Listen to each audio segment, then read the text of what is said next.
to the Check Swing Podcast here on New Twist Radio. Welcome, everybody. It is Thursday night, 9 o'clock, so you already know what this means. Check Swing Podcast is down there. Myself, along with the start of the show, Mr. Coach Santa is in the building. Coach of the Rawlings Prospects down in that Maryland area. So if you're in that Maryland area and you're looking for a good coach or a good team or somebody that knows what they're talking about in baseball, y'all go holler at Coach Santa, man. He's going to take care of you, all right? Give us a call, 669-275-0323, 669-275-0323. With all that being said, Oh, sorry. That sounds like it hurt. Jeez. Sorry, I thought I was muted. No. Miguel Santa, everybody. How you been, brother? Been well, man. Been well. Busy week this past week. I actually had to take an impromptu trip to Chicago, but I wasn't able to stay because it was for a family emergency. But No. I got to see Wrigley Field from about 5,000 feet in the air as I was coming in. Yeah, I was like this, and it's like, so Wrigley Field was about that big from my window. So what you saw was a baseball field. Yeah, but it was funny because so the season's over, so they turned over the grass, so it looked like a field. You couldn't see like the baseball diamond, so they had dug up the grass and stuff because they usually do that when the seasons are over. I didn't know that. I didn't know that. Yeah. I never get to see a baseball field when one of those fields when the season's over. So I never knew. That's pretty cool. Mm-hmm. I guess with a field, Wrigley Field is one of the older fields in the league. So I guess they got everything to take care of it. Most grass fields, because I remember we did a tour of Citizens Bank Park and for my master's program at Drexel. And they said they usually turn it over twice in the season, once during the All-Star break, because they have like that 4 or 5 days in between. And then I believe one more time towards the end of the season. And then really? Never knew that. It's interesting. Yeah. Yep. Sure wish they would do that with a field that I tend to frequent during baseball seasons. Oh, the ones they turn over and trade once every 3 years. Yeah, that's the one. That's the one. Well, I hope everything was good with the family emergency. I hope everything's got settled and taken care of. And you're here with us now, so we're gonna have a little bit of fun, talking a little bit of sports, talking a little baseball, a little football. Of course, as everybody knows, the Phillies have made the playoffs, and since the last time we spoke, the Phillies have actually made it through the first round, or the wild card round, which I'm calling the first round because it was the first round of the playoffs. They made it through the wild card round by sweeping the Cardinals 2-0. And now they're in the NLDS with back in Philadelphia, tied up. Series is tied up. And they had an opportunity, and I'm not going to show the video this week, Miguel. I meant to actually talk to you before the show.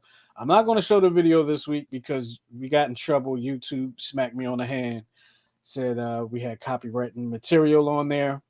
So and they disrupted our live stream when we did it. So unfortunately today, till I can figure out a way around it, we probably will not have the live video. But either way, last night, the Phillies played the Braves with the opportunity to go up with a commanding 2-0 lead in the National League Divisional Series, affectionately known as the NLDS. And I want to say they blew it, right? Like, people are acting like they blew it, which technically I guess you could say they did. But did they really blow? Like, here's the thing. They didn't score any runs the entire game. So, yes, they blew a chance to take a commanding lead, but it's not like they were in a position to win the game and blew that. They were in a position once to get Bryce Harper in from third base. They blew that. Castellanos actually came up and did his job, got Bryce Harper over from second to third after Bryce led off the inning with a leadoff double in inning. And what happened after that? Alec Bohm ground ball to first base, fielded by the first baseman. Imagine that, fielded by the first baseman, got the out at first base, and then I forgot what happened after that. I was just talking about it earlier, but that was the second out and the third out. Oh, Marsh, I think, struck out after that. So I don't like to say that they blew it, but they did lose. They blew the opportunity. Miguel, your thoughts on the game from last night? They blew it. Um, I mean, when Wheeler was what was it, the sixth inning, whenever seventh inning, when everything kind of fell apart. Yeah, I You think it know, was six, first or off, yeah, at how 2 out.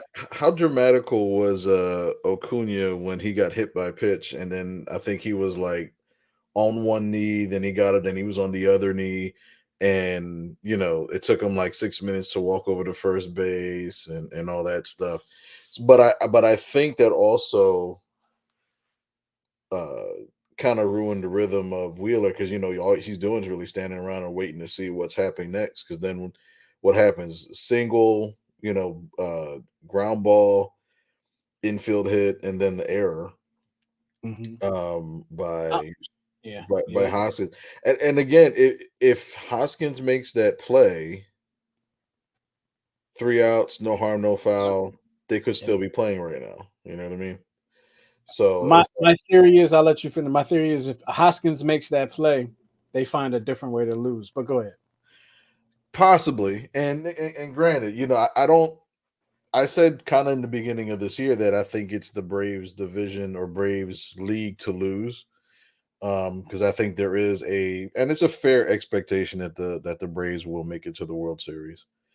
Um, we all knew about the Mets and that laughable situation, especially with the rubbing of the ears of the pitcher. But I um, don't know about that one. Did you? I don't know if they showed it on TV. I was listening on the radio. I was on my way back from practice last night. They showed someone on they showed someone on the screen at the game. I mhm. don't know if they showed it on TV or not. They showed someone on the screen at the game holding up a sign asking, "Are the Mets playing tonight, or what time do the Mets play, or something like that?" And when they said that on the radio, I was just like, "Go ahead, Atlanta. Yeah, man. You won some points for that one, Atlanta. Yes. You won some points. That was funny." But you know, eh, I was hoping that they would put up a fight. I think it was a surprise that the Phillies won Game One. I think it was probably reversed. I think people would have thought that they would have lost Game One and won Game Two. Mm, But at the end of the day, you always want to leave the beginning of a series with a split. So now you're back to Philadelphia. Anything can happen. Phillies are back home for the first time in 18 days. This is their first home game in almost a month. So, yeah. you know, they could be amped for that. Then you got Phillies fan. I think Shane Victorino, the flying Hawaiian, is throwing out, the first pitch. Yes, he is. So, I think there's a lot, Rally- They're having a pep rally down there tomorrow. I think tomorrow morning, okay. 11 or something like that, or maybe tomorrow after early in the afternoon. I think they're having like a pep rally down there. So Yeah. it's definitely a big deal here. Yeah. And definitely, I'm glad that they took the interim tag off of Rob Thompson and offered him, 2 year extension, just to see what and his dream of being a manager has come true. And I read an article too about, because he was in the Yankees organization for almost 25 years, and he believed that he was one of the candidates before Aaron Boone got the job in New York, and he really wanted to end his career as a Yankee, but the Phillies pressed for him, and now you're starting to see the results of it. And I believe the Phillies players actually vied. They um, went to the general manager and pseudo demanded that he be the manager going forward. So that goes for a lot. That tells you a lot. Depending on the sport. It's funny, like they say, depending on the sport, like they say that's not the greatest thing in football. But like Andy Reid was like a player's coach, and he did Mhm. well for a long time, and it was hard to get rid of him. Um, they don't say like basketball. You don't really hear the term players coach a lot, but I think like in Toronto, Nick Nurse is considered a players coach. He won a championship a couple years back. But For yeah, sure. congratulations to Rob Thompson, man. I think it's deserved. He actually was brought over here with Girardi. So Girardi was his guy, and he was able to assume the position after Ac- Girardi on the interim basis. Go ahead. Actually, no, he came. Gabe Kapler was the one that Oh, it's a Gabe Kapler guy. Gabe Kapler vied for him. And then Clentac, kept calling him. And I think the story goes that it was between him, Aaron Boone, and like two other managerial candidates. And he felt because he never got an offer. Mm. So his wife was like, well, what are you waiting for? What's your decision? He's like, screw it, I'm gonna go to Philadelphia. And then they wound up keeping him under the Girardi regime, which was a blessing in disguise. And you know, It kind of reminds me of a situation when I was in at University of Maryland Eastern Shore. We had a coach that he was our coach, right? Um, and a couple years, I think it might have been my third year playing. We had a guy come from the Shorebirds. His name is Bobby Rodriguez. He came from the Delmarva Shorebirds. He was the hitting instructor for the Delmarva Shorebirds and came over and was helping us out. And we kind of, as players, we kind of went to the athletic department. Was like, "Yo, this is the guy we need. Like, yeah, we need this guy to be our coach for us to be successful." And they listened and they hired him. And in his second year as head coach, he had us in the conference championship game. there you go. Second year as head coach had us in the conference championship game, and I want to say, oh, and let me go a little bit further back than that. Um, that summer, I want to say it was that summer, he had he had me helping him work on the field, like to like he literally reconstructed the field himself. And when I say himself, I helped. You know what I mean? It wasn't an outside company. No, he reconstructed the field himself, redid the field because the field was crappy. I'll just put it out. The field was crappy. Reconstructed it, made it smooth, made it playable for a Division I baseball program, and basically made it happen. And he turned the program around.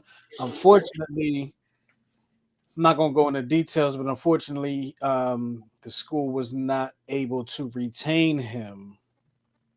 Um, I don't want to say too much. The school did Very not well.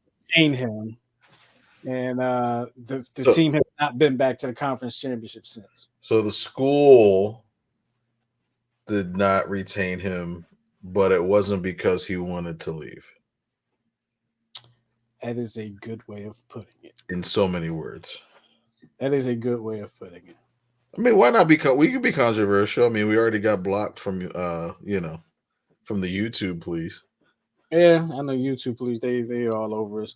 Um, I'm not. I mean, it's not even really controversial. It is what it is. I just put it out there. I think basically from someone I spoke to, they didn't want to pay him the money he was looking for. Now remember, I told you he redid the field himself, reconstructed the field, turned the whole program around, did his thing, but they didn't want to pay him the money that he wanted to be paid. And from what I'm told, it wasn't like a ridiculous amount, but probably the school at that time just wasn't in a position to do it. As we have all heard with college programs, your football program, your basketball program are really the programs that bring in the money. The Uh, anchors, yeah. yeah, in the school where I was, the baseball program, we didn't even sell tickets to go to the game. You just show up. I don't know if programs like Vanderbilt or some of the bigger, I don't know if they probably sell tickets, but Yeah. we didn't. I mean, the people that we came that would have came, they came because their kids were on the team, their family on the team, other people were students. So Yeah, the at University of Maryland, I think they the whole left side of their stadium is nothing but box seats. And really, yeah, so because we had several tournaments at University of Maryland for baseball that we've when we played at College Park. And when you drive into the main entrance, you have to drive past the football field, which is like facing this way, and then the baseball field is like a hmm block. You know, they're all in the same thing. and as you're passing the football field, you're like, wow. Yeah, yeah, and they're all they. It looks like, so the one side of the field. First of all, it looks really steep. It looks like it's going down on like a 80-degree angle. And then the whole left side of the stadium, it looks like if you didn't know, if you were just looking at it just to look at it, it would look like a series of balconies from residential condos. Like they're all like the walls are white. There's like beach chairs, there's palm trees. I'm like, okay. They were living it up. They were definitely living it up on that campus. And And that's what being ranked, 20th in the nation. Their baseball team, was in the College World Series. They no, they were in the big. I think they were in the Big Ten tournament, and then mhm. I think they were ranked 15th or 16th in the nation. Their coach just got a 5-year extension. He's gonna be making like 2 or 3 million a year. Um, Must be nice. yeah, Must be goals, man, funny, goals. funny story from when we went to play University of Maryland. I had a teammate. I won't put his name out there. Actually, I haven't talked to him in years, but I have a teammate that, I mean, he knew he wasn't getting in the game, right? So That's a I shame. I was I was I had on the gear. I think I was catching in the bullpen, right? And I see him walk like off the field and like up towards campus. And I'm looking and I'm like, where is he going? Right. All of a sudden a car comes, he gets in the car and rolls out. He left. Some girl came and picked, he had some girl come pick him up, and he rolled out. And then he came back like a few hours later and was back in the dugout. Talking about what's up, Jack? What's up, Watt? What? I was like, what's up, man? Where you go? Like, I had a little buddy come pick me up. Like, yo, you wild, man. You wild. We called him outlaw too. We called him outlaw because he Oh just did. Lord. That was my guy. I mean, he was one of my roommates too at one time. I think my sophomore year there, he was one of my roommates. So it's a funny dude, man. Love him to death. Man. I haven't talked to him in a while. Yo, outlaw, if you seeing this, man, holla at me, man. I don't know what's That going is on. hysterical. That was funny, man. I never seen anything like it. But as we digress, go back to the Phillies. 1-1. Series is tied at 1. Reese Hoskins is going to catch a lot of the blame, right? I'm not Andrew.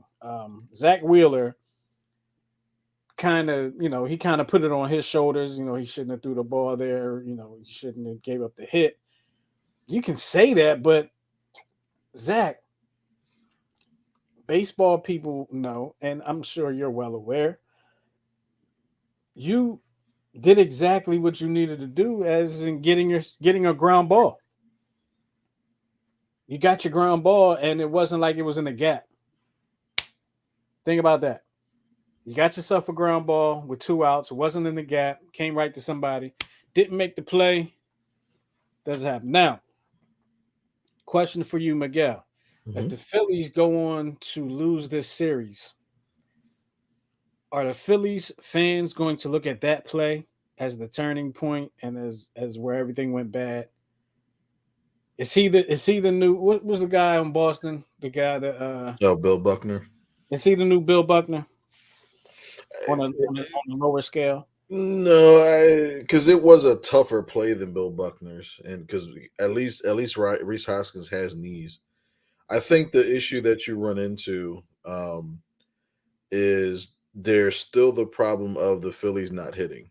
Um, Even in the game, So against St. Louis game one, remember all that 6 run, you know, lead happened in the ninth. They really weren't hitting.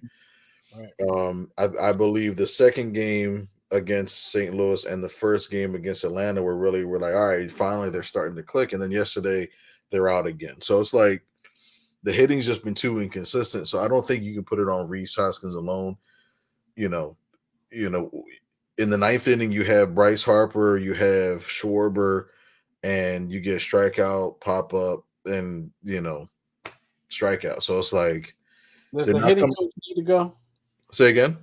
Does the hitting coach need to go? I have an argument with a buddy of mine about this. Remember when the Phillies were going through their run after they won the World Series, after they went to their second World Series in a row?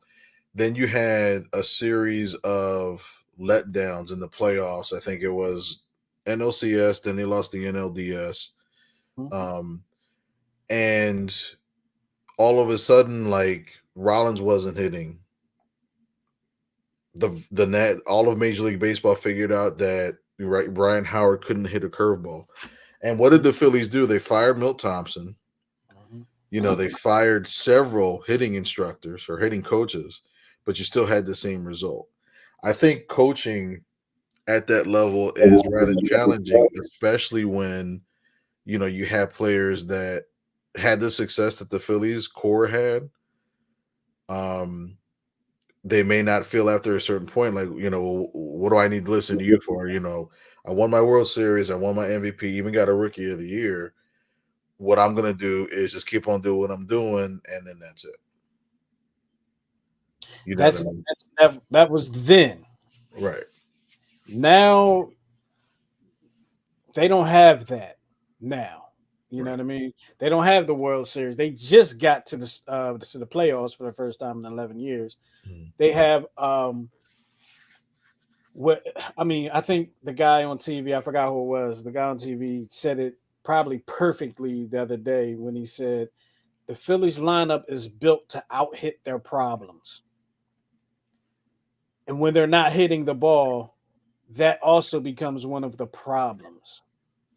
And they were shut out this season, it feels like way more than this, but they were shut out 14 times this season. I don't know how many games where they just scored one run, but they were shut out 14 times this season. For a That's playoff, like for a team that was put together, constructed to be about hitting the ball, it's frustrating even to think about it. But like when you said you don't think they're going to make the playoffs, that was why, because they Mhm. can't hit the ball. When I said I don't think they're going to win that series against the Cardinals, that was why, because they don't hit the ball. And you saw last night, Bryce had a double into left field, I believe, and that was like the biggest hit they had all day. There was not a whole lot of offense, and it's at some point, you can't say that the pitching was great. At some point, like even if the pitching is good, it was a pitcher's duel yesterday. yeah. Yeah. But at some point, you're going to go. You gotta figure it out. Like you have to figure in the playoffs now. You if you don't figure it out, you can't be getting shut out in the playoffs. You just can't. And it You was got funny. It was funny because I can't remember the announcer. I don't remember if it was Bob Costas or one of the other announcers on TBS, but they were talking about the difference between a team in the regular season that is like a juggernaut. Because I think they were making a comparison to the Mets because the Mets are the first 100 win team to. I gotta find the meme that I sent my Mets fan to make him feel better about himself. Um, but it was something along the lines like they were the first 100 win team to not advance in a playoff or something to that effect. But he was talking about juggernaut teams in the in the playoffs versus regular season, and why a lot of the teams that do wind up winning the World Series is because they play different or they become a playoff team because they do some of the intangible stuff Mhm. that a lot of the juggernaut teams don't do.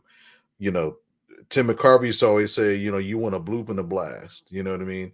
And that's what I think the Phillies were kind of built for. Yes. Because you sign Schwarber and you sign, Castellanos, you're expecting a bloop and a blast. You know, I think so, you have to change your style and see what your team is. And I think that if the Phillies aren't hitting the long ball, they can't generate runs any other way. And you wouldn't expect all three players to be streaky at the same time, but that seems to be what happens with the Phils. They seem to go on these streaks Mhm. simultaneously in either direction. You can't have a guy like Real Mozo. You can't have a guy like Bryce. You can't have a guy like Schwarber not getting on base consistently in the playoffs. Like they had, I was so mad the game that it was actually game one against Atlanta. Kyle Schwarber swung at the first pitch of the game. Like I get it, a lot of people figure the first pitch is going to be the best pitch you see in a lot of cases. The first pitch of the game, he swings at, pops it up. I think center field, left field, first out, one pitch, one out. And I think who's next? Who's next in the lineup? Reese Hoskins. Reese Hoskins, I think, swung at the second pitch. So 3 pitches, 2 outs right there. And they're facing Max Fried, which is their ace. And then I want to say there was a few more pitches with the real Muto. See, but you're hitting at the core of analytics because again, the data says the first pitch of an at bat, especially at the game, is probably the best pitch you're going to get. I get that. I absolutely get that. And you know where I am on that. Like, I understand that is usually the best pitch you're going to get. But I also say if you're going to hit that pitch, it needs to not be an out. It needs to not be an out. Like if you're going to swing at the first pitch and make the contact, it cannot be an out. You have to have a base hit there. You have to get on base in that situation. But what's the point of swinging at it if it's going to be out? What did you accomplish? You accomplished one pitch, one out. I'm not against swinging at the first pitch. I'm against swinging at the first pitch and getting an out. That's what I'm against. A player I'm excited about the player that the Phillies drafted this year, Justin Crawford, because he's Carl Crawford's son. We've been there before. And yeah, hopefully we have the good gene on this one, right? Right. But he's kind of tall, a little lanky, but I could see like, man, if he just puts on a little bit more weight, and he said it himself that this is Justin Crawford talking, that he focused on the flaws that his dad had in his game and tried to perfect it in his game. So he's not your traditional, Kyle Schwarber leadoff hitter. He's fast, plays great defense. He's a center fielder. But he swings almost like a slasher. And I'm like, can we please get back to having that at the top of the lineup where, they see pitches and I get what the analytical data says. I get it. But when you have a leadoff hitter that sees pitches, that sets the table for the rest of the lineup, in my humble opinion, okay? Even though this guy's a scumbag of the earth, Lenny Dykstra is one of the greatest leadoff hitters when he wasn't hurt or drunk driving and almost killing Darren Dalton. When you would see his at bat, it was a masterpiece. It was, 9 times out of 10 was the first pitch a fastball over the plate? Absolutely. But he had such bat to ball skills to be able to foul stuff off, to be able to, battle with these pitchers when you're going 3-2 for the first batter of the game. Again, it sets the table for everybody else. He'll be batting all his curveball's crap today, but watch his changeup. It's like those things when you swing your first pitch, first pitch of the game. All right. Well, what else does he got? You know what I mean? Mm-hmm. That's why, like, even in my coaching and you've experienced this, like I kind of got away from it, since I kind of moved down here. Just because the hitting's different, from what I see anyway. They're just better down here. No offense to, Pennsylvania.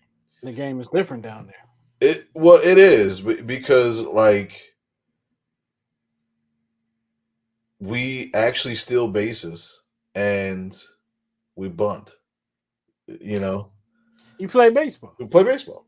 You play baseball. You're Um, not doing math. You're playing baseball. right, and that was one thing I saw in game one. Like the Phillies, they manufactured a run. A guy walked. Mm-hmm. It was a then he stole a base. I think it was I can't remember who stole the base because we don't have fast runners. But It was Real Muto, wasn't it? it was Remuto, and then a ground ball to second base. He's over to third. No, no, no. It was a bunt.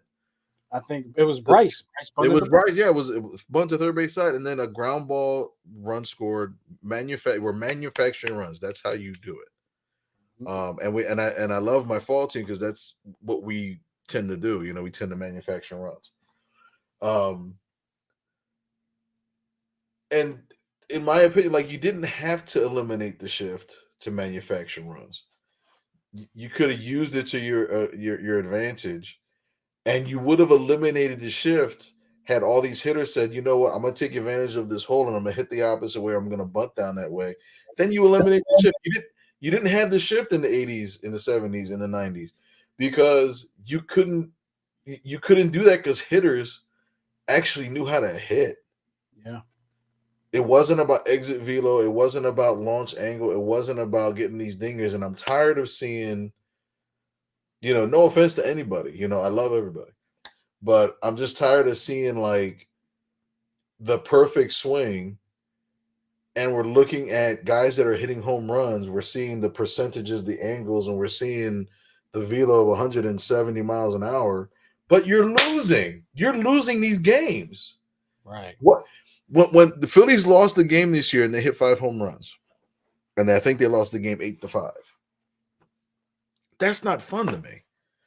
And I get the whole thing as far as speeding up the game, but I still think you're shooting yourself in the foot by not allowing shit. I mean, not for nothing, it may not even make a difference, to be honest with you. Because if your whole goal is you don't have to beat the shift anymore. So now you really don't have to worry about hitting the opposite field or anything like that. You're just going up there literally just daddy hacking.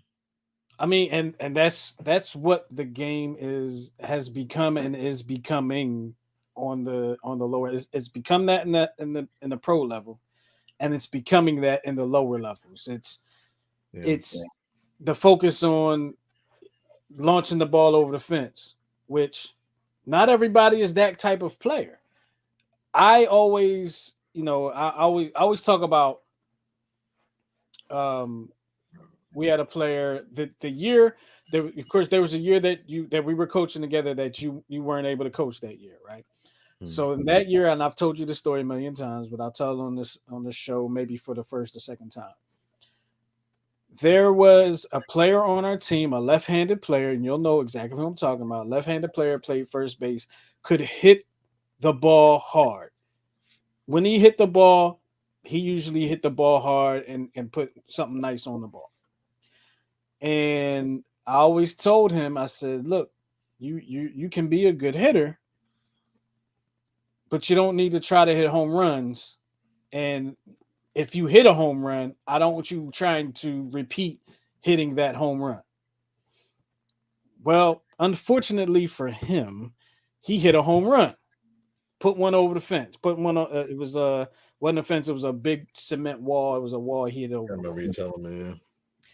And unfortunately for him, the rest of that season, which I believe was his senior season, I'm not sure, he was trying to do that every at bat, and he was striking out. He was doing terrible because he was trying to repeat what he did because it felt so good to hit a home run. But if you're not a home run hitter, you shouldn't be up there trying to hit home runs, right? I always use this as an example. When Dwight Howard played for the Sixers, he hit a couple 3-pointers, but he's not a 3-point shooter, right? You in baseball, you can hit a home run by accident. It can happen. That doesn't make you a home run hitter. And in this game, not everybody is a home run hitter, right? In football, you can have Barry Sanders that can dance and make you miss. But if you were LeGarrette Blunt and you're a power runner, if you're Jerome Bettis and you're a power runner, dancing to make somebody miss is not in your game.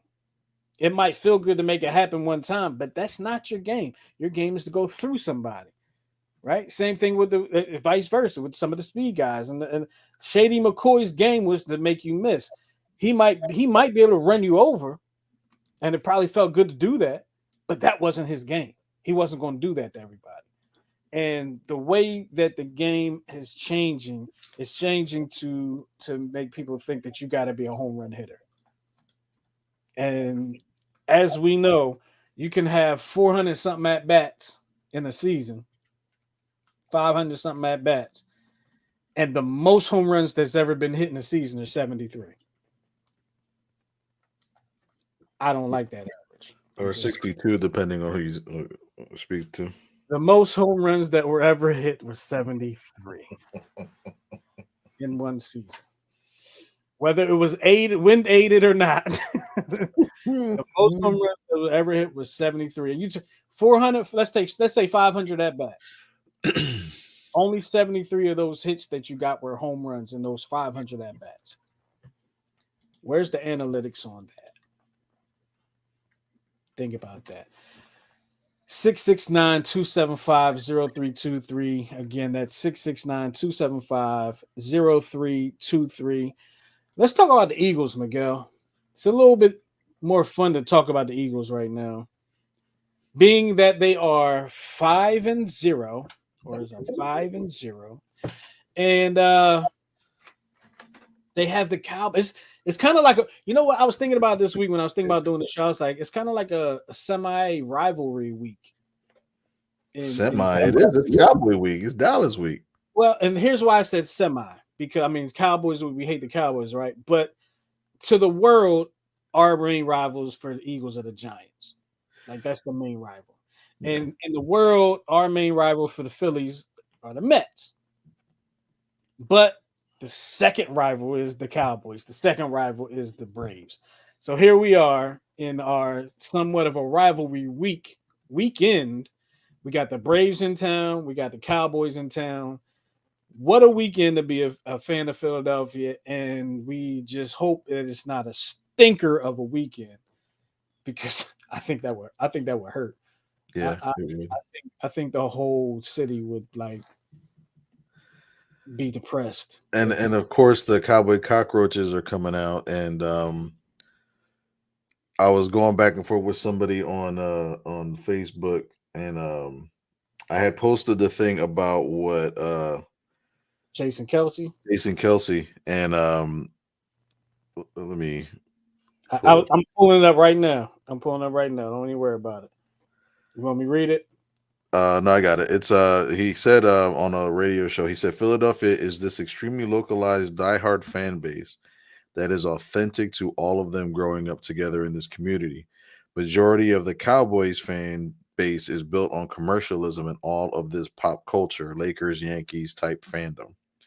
One of the comments was made a comment along the lines like the word left out was winning. And I get it. You know, it's like it's like the 49ers in the 80s. It's like the Cowboys in the 90s. Like, but I think what the difference is between like those top tier teams, yes, they're winning all the time, but like a lot of the fandom from there is just because they're winning. You know what I mean? Like, right. You know, all the Cowboys fans that are from Philadelphia, they're Cowboys fans because they were brought up and saw all the losses and all the bad teams in Philadelphia. So when you get tired of quote unquote losing, you like, you know, well, I'm going to pick a winner. So all of a sudden now you have a Patriots hat and you got a Yankees jersey and you're wearing Lakers shorts. It's like you're only rooting for the winner. And that's why it's like I always find it more sweet, I guess you can say, when you're, you know, when your home team that you've been rooting for all your life does finally win. There's something more satisfying, more authentic than just you know what I mean? Like when you're a Cowboys fan and they win the Super Bowl, but you live in Philadelphia, you got to go somewhere to celebrate with your team and your fan base. Yeah. When you're an Eagles fan and they win in Philadelphia, you're going right down the street to celebrate with the folks, celebrate with your people. You're witnessing the destruction Right. of the city on TV.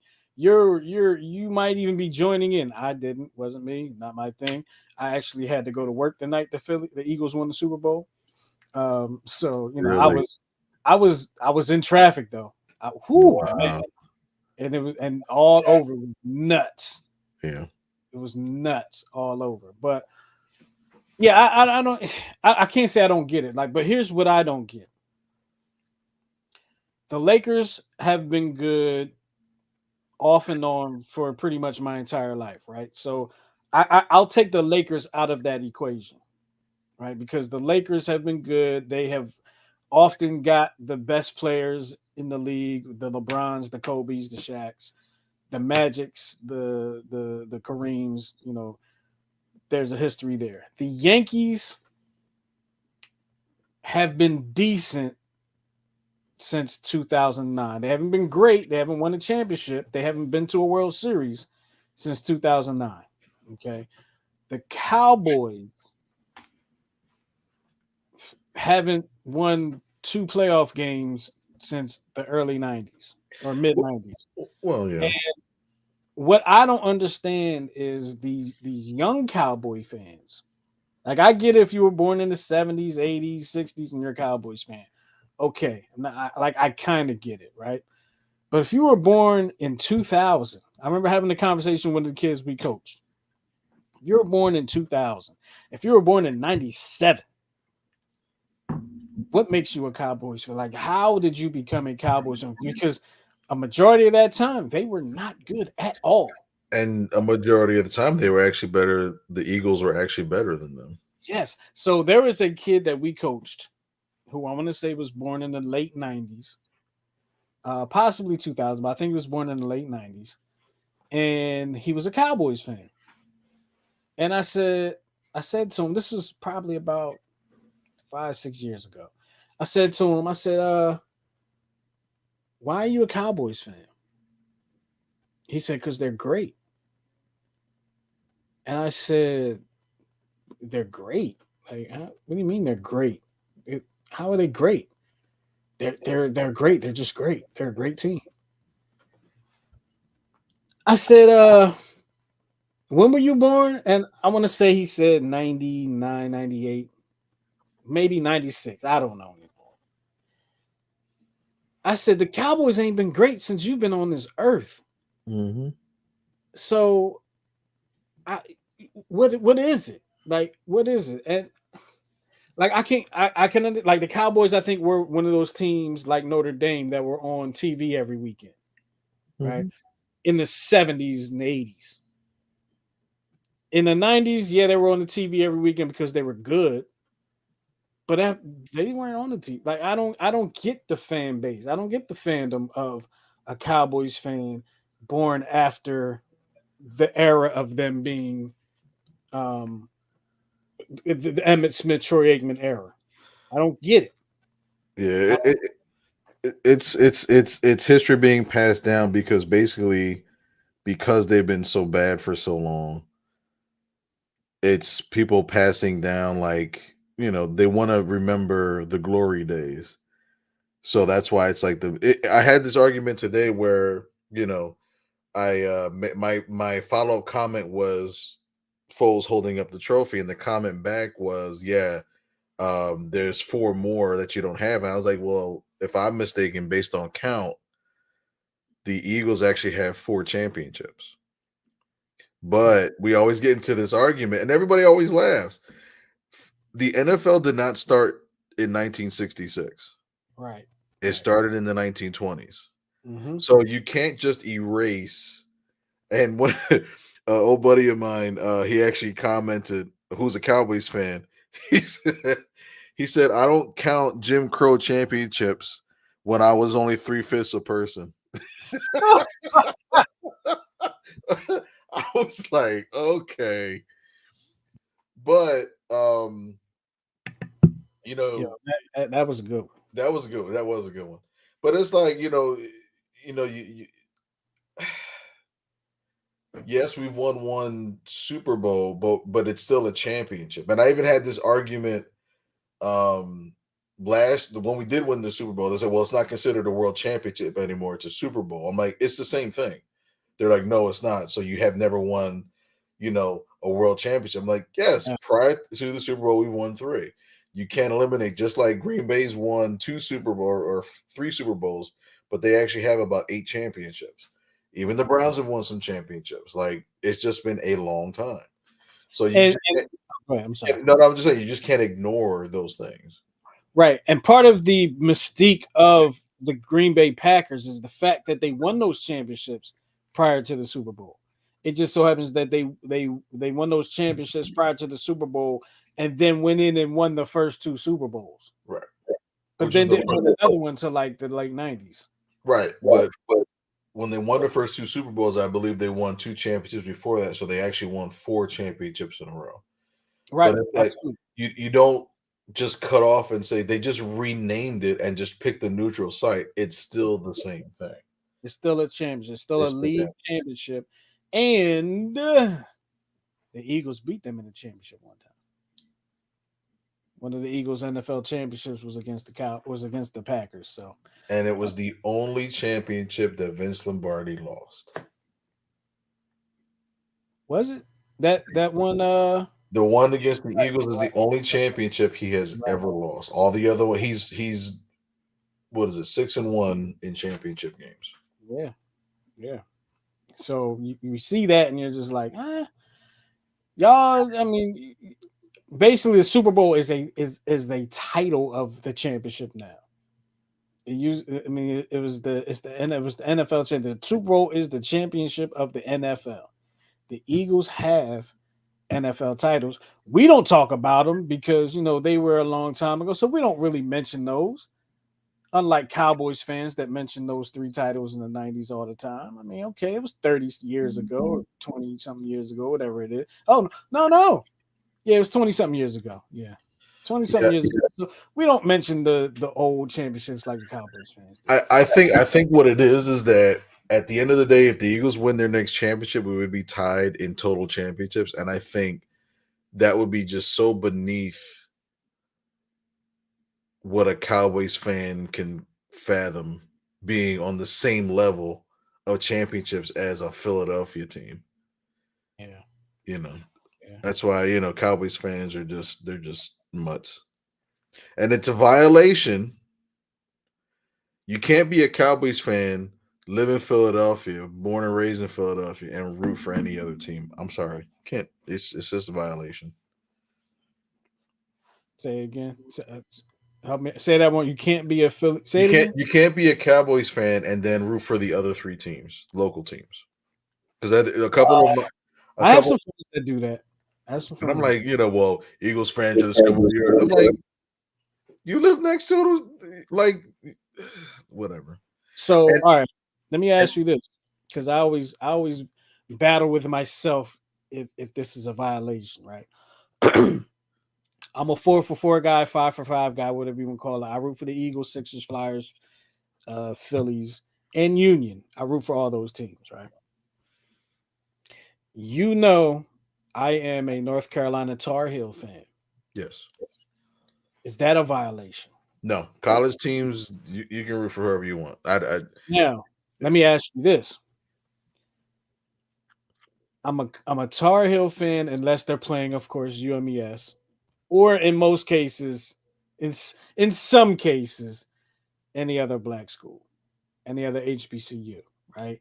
So, like for instance, some years back, Hampton had a really good basketball team. They won in the first round of the tournament. They beat Iowa State in the first round of the tournament early 2000s, right?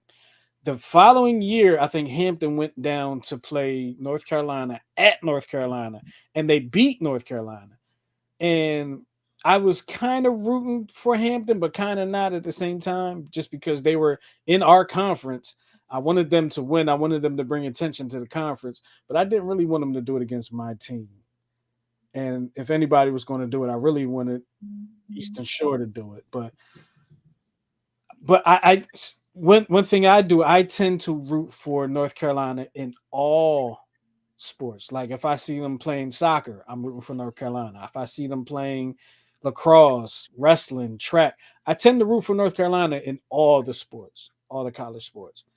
There are people that have like they're a fan of this sport for college football. I mean, this team for college football, this team for college basketball, and all like that. And I I don't really jump around like that. Am I violating?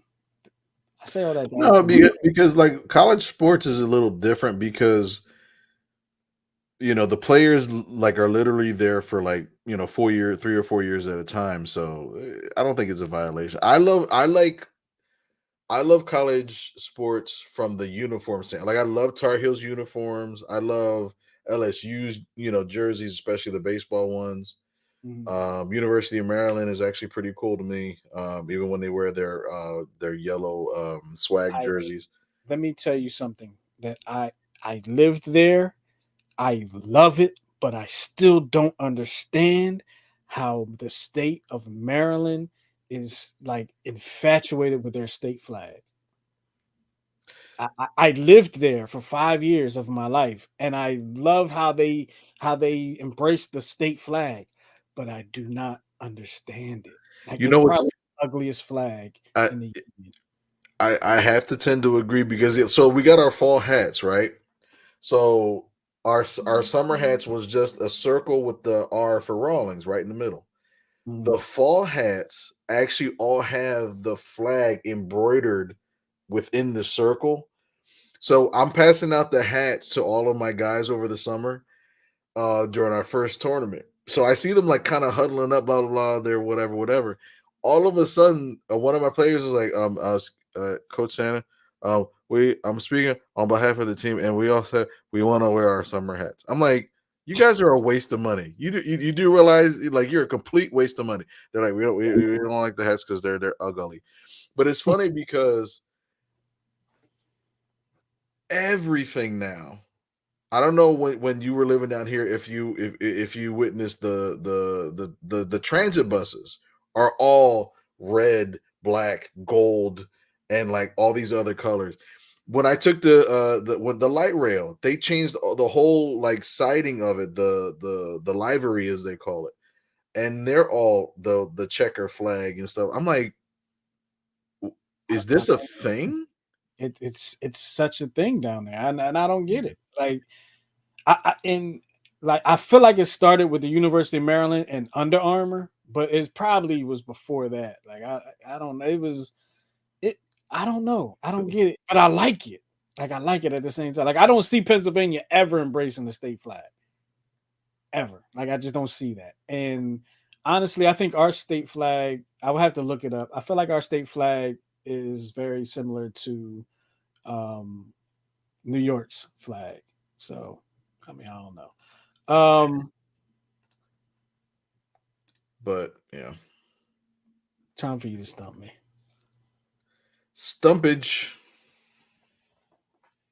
9-time All Star, 5-time Silver Slugger, Major League. Is it Major League Player of the Year? Major League Player of the Year, and I don't understand why there's a Player of the Year and how is that different from an MVP. However, I don't know. And But batting I was title. actually I was actually surprised that this particular player won a batting title. And never played for the Phillies, so this is going to be difficult. It looks like the Brewers and the Brewers, Correct.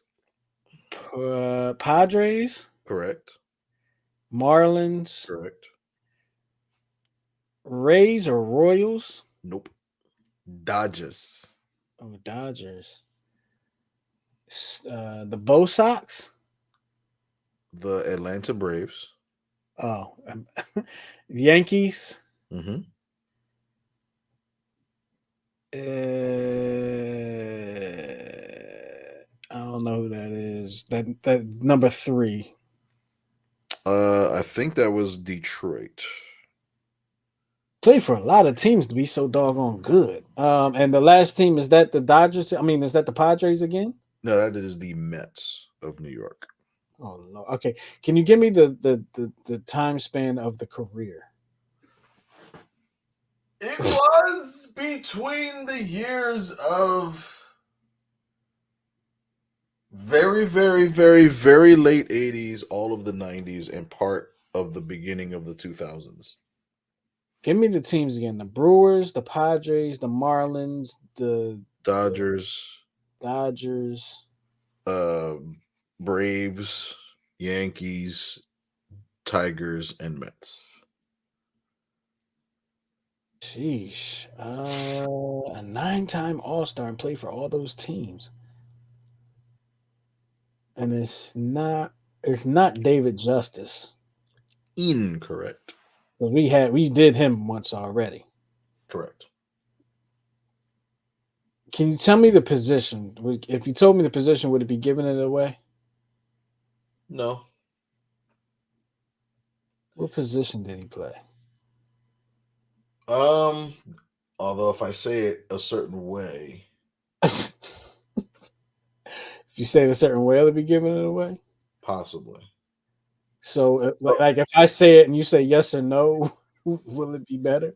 he started off as an infielder, but wound up playing the outfield for the majority of his career and then came back to the infield. Ooh. Ooh. 97 World Series. Who won the World Series in 97? Was that the Braves?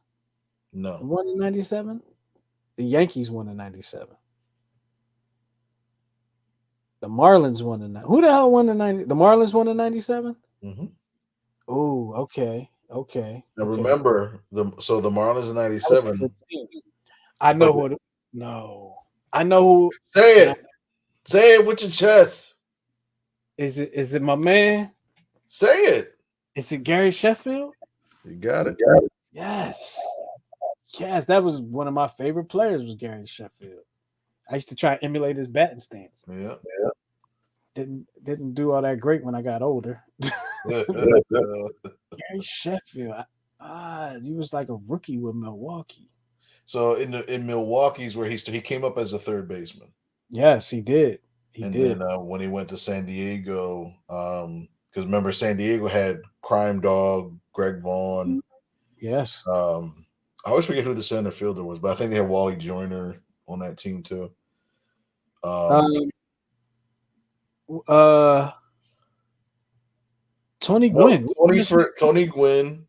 It was Tony Gwynn, Gary Sheffield. Oh, Steve Finley was in Steve. center. Yeah. Steve And then McGriff was first base. Benito Santiago was at first. Behind the plate. Ken Caminiti was the third base, and that's what I was thinking of. M. Candy. Yo, those Padres teams was pretty good. Yeah, they just had no. You know what's funny? Oh, you know what? We gotta get to your questions. I don't even want to get into that story. You don't like stories? I like stories, but I can get off on a tangent. I was thinking about so I'll go ahead and say real quick. So you know how you always get on me about I was a Braves fan in the 90s because they were good, they were always on TV and all the players looked like me. Right. So on the same note, there were a lot of players that were similar looking to me at that time on the Blue Jays, but they weren't always on TV. But I hated the Blue Jays because they beat the Braves and then they beat the Phillies. I did. I loved the Blue Jays because they beat the Braves, but I respected them because they beat the Phillies. What made you hate the Braves in the 90s? They weren't even our rivals yet. You know what it was? There was a game. It was Phillies Braves the year they went to their World Series the first time in '91. Dale Murphy became a Philly, right? Mm-hmm. And something it was I think Pat Combs had hit Otis Nixon and there was a big brawl in Atlanta. Okay. And then they come back to Philadelphia and Roger McDowell hits Otis Nixon again and he gets ejected. The next inning, Tom Glavine, who's throwing a shutout, gets told to hit Dale Murphy, but he can't hit him because I think he had so much respect. Huh? I thought they were friends, weren't they? They were friends, and Tom Glavine was kind of a rookie. So the first pitch, he kind of loafed it. And everybody was like, oh, he's trying to hit him. And he literally like Dale Murphy knew the pitch was coming and he went back like that. He never wound up hitting him. By the fourth pitch, he threw it behind him, and then the umpire threw him out because there was warnings already given. And he was so upset because he's throwing a shutout. And you see him in the dugout. He walks past Bobby Cox, who was his manager, and he's like on the bench, just like fuming because he's pitching a shutout. He doesn't want to hit him, you know. Right, right. But I remember those couple of brawls, and I just remember just not liking the Braves. And then I think the same year the Phillies got into 2 brawls with the Mets. So of course, you know, you don't like the Mets. We don't like the Mets. But I think that's what rubbed me the wrong way about the Braves. I did root for them though. I think against the Twins. Because it was we'll see tomorrow night. Yeah. Because it was the worst the first, but I changed course in Game 7 of that World Series because that's when I became a Kirby Puckett fan. Because I was like, oh yeah, you know the Braves are underdogs. I was like, but Kirby Puckett, he's short and fat like me. And then I tried to play the center field the next year, and I pulled both my hamstrings. I'm like, yep, I'm a catcher. That's one way to find out. That's one way to find out. All right, here's your questions. You got 6 of them. Here we go. Which NFL team had an offense dubbed the greatest show on turf in the late 90s, early 2000s? That would be your St. Louis Rams. That would be correct. Marshall Faulk, Isaac Bruce, Torrey Holt. Yes. I always forget who the tight end was, but go ahead. I don't even remember them having a tight end. They had so many offenses. No, I don't remember the tight end. I don't think the tight end was part of that moniker. But I think they had like Isaiah Hakeem or something like that. Yeah, I remember him. They were just, and the Eagles should have beat them in that game. In that one, it was our first time there. We weren't expecting to win, but we had them on the ropes. We did. We had them on the ropes. We were better, and we would have beat the Patriots there too. Anyway, which quarterback lost the infamous butt fumble that led to a Patriots touchdown on Thanksgiving in 2012? The butt fumble would be our one and only Mark Sanchez. Mark Sanchez is correct. Question number 3. Which Buffalo Bills quarterback engineered the comeback from a 32-point deficit to beat the Oilers in 1993? A game which I remember watching very vividly. That would be the coach of the Indianapolis Colts who could not fix Carson Wentz. That would be your Frank Reich. That would be correct. You are 3 for 3 so far. Here we go. Which what is that noise? Okay. Which running back's 74-yard busted play touchdown helped the Raiders win Super Bowl 18? That would be Marcus Allen. That would be correct as well. 4 for 4. You're on a roll here. Here we go. Which Hall of Fame coach led the Packers to the dramatic win over the Cowboys in the famous 1967 Ice Bowl? You said coach or quarterback? Coach. Oh, the coach was Vince Lombardi. Vince Lombardi is correct. You are 5 for 5. Can we go 6 for 6? Here we go. Who replaced Bob Greasy when he broke his ankle in Week 5 of the 1972 Miami Dolphins' perfect season? Oh, God. Would you like their multiple choice? His last name was Morrill. Morrill is correct. That would be Earl Morrill. Earl Morrill. I knew he had like a country. I always remember the name. You ever watch the NFL films? Yeah, absolutely. Yeah, dun dun dun dun dun dun dun. The quarterback goes back to pass like a lion in the jungle. That's old school. That's old school. And the funny thing you say that there's a lot of Cowboys highlights on NFL films like VHS, and like the Cowboys highlights came at a time when the NFL used to sell videotapes of like the best hits. Yeah. Mm-hmm. NFL's greatest hits. Yeah, I remember There's them. so much stuff that's not allowed anymore in the NFL since the Cowboys last won the Super Bowl. Think of think about how different the game is today from when the Cowboys last won the Super Bowl. Brian Dawkins is probably the most penalized player, one of the most penalized players in NFL history.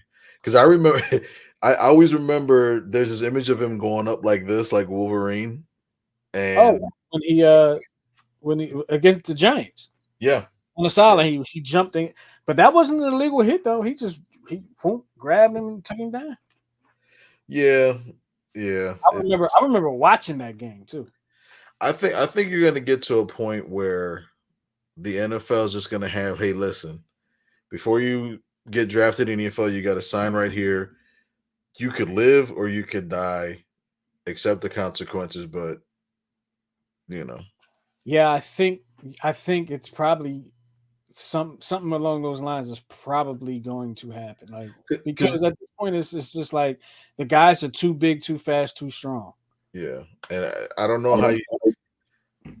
Someone had actually said that you don't have those injuries in like rugby or Mhm. Australian rules football because you actually learn how to hit when you don't have protection. Yes. Because I think a lot of times, because a lot of the hits that you see, like their shoulder or they're leading with their helmet, they're trying to let their equipment do the hitting. But you Mhm. don't see all these concussions or these brain injuries. You see more injuries more so in the body, but you know, Yeah, you're absolutely right about that. And one thing that I also have noticed, and I don't know if this is a rule of rugby, they don't you don't really see them tackling low either. Like it's usually from the waist up. it's Yeah, not it's not not really that sure. it's a rule. It's how it's how they're trained to do it. Okay, okay, You know what I mean? Because and I forget which coach instituted it. There was a coach in the NFL that actually hired people from Australian rules football and rugby to train their players on how to tackle. really. And he found that there's less injuries from their defensive players against offensive players because of how they're tackling, which was, and I forget I don't remember if it was McVay from the Rams or it was a coach, and I think the NFL caught wind of it, and that's where they based some of their rule changes on Australian rules football and how to tackle and stuff like that. Because now they're suggesting that players should not play football until the age of like 13. Because like Right. you see some of the hits that these pee-wee leaguers are like throwing out. I'm like, it's insane. I think I may have sent you a couple on Instagram last week. Yeah, Like, whoa, that kid, he just obliterated that kid. And it was like 7. yeah. Like, And the what is kid doesn't get up. I'm like, is he alive? Jesus. crazy? Actually, I don't know if I sent it to you, but after we get off the show, I'm going to send you this other video I saw a couple days ago. This quarterback is like 10 years old, and he's like amazing. I'll let you see it. But any last words before we go? Because I guess it's time for us to get out of here. Um, no, just to piggyback off of last week, get your mental health straight, um, love one another, keep each other in each other's thoughts and prayers, and life is short. Enjoy it. Absolutely, and I'll leave off by saying this, man. Oscar Wilde had a quote, and I'm not going to try to quote it right now because I'll mess it up, but I'll kind of paraphrase it. Um, Most of the people in this world exist, but you should live your life not to exist, but more so to live. All right. So get out here and start living in this world. Don't just exist in this world. All right. Mhm. And with that being said, I'm going to get up out of here. Miguel's going to get up out of here. And we want to thank you for checking out the Check Swing podcast. Make sure you check us out on all the podcast platforms. And also make sure you follow and subscribe to New Twist Radio on YouTube because that's where all of our shows are housed. This is right there on the shirt. So for Miguel and myself, we'll be out of here. We'll talk to you next week, and hopefully we'll be talking about the Phillies and the National League Championship Series. Hopefully. And 6-0 Eagles. And 6-0 Eagles, hopefully. All right. Talk to y'all next time, man. Peace.